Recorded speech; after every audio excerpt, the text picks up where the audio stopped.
అమ్మా, నా maths exam result వచ్చింది. ఇంతకు పాసా ఫెయిలా? చూసుకో ఎంత వచ్చాయో. అమ్మ బాబాయ్ 90 out of 100. నాకు తెలుసురా, నువ్వు నాలాగే జమ్మువి. అన్ని నా పోలికలే. బంగారు కొండ, ఇదిగో చాక్లెట్స్. నా రతనాల రాజు, ఇదిగో కొత్త బొమ్మ. నా వజ్రాల మూట, ఇదిగో కొత్త డ్రెస్. మా వంశోద్ధారకుడు, ఇదిగో టీవీ చూడు. ఏది ఆ మార్క్స్ మళ్ళొకసారి చూద్దాం.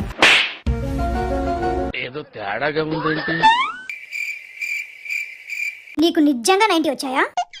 నువ్వు 0 యాడ్ చేసావు కదా? చేయలేదమ్మా. మళ్ళీ అడుగుతున్నా, చెప్పు. 0 యాడ్ చేసావా? మళ్ళీ చెప్తున్నా, లేదమ్మా. నిజం చెప్పు సీతన్, నువ్వు 0 యాడ్ చేసావా లేదా? నిజం చెప్తున్నా అమ్మా, 0 యాడ్ చేయలేదు. నువ్వు 0 యాడ్ చేసావని నాకు తెలిసిందో నీకు బడిత పూజే. 0 యాడ్ చేయలేదు.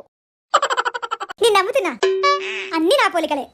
9 యాడ్ చేశా, 9 యాడ్ చేశా. అన్ని మీ నాన్న పోలికలే. Waste fellow.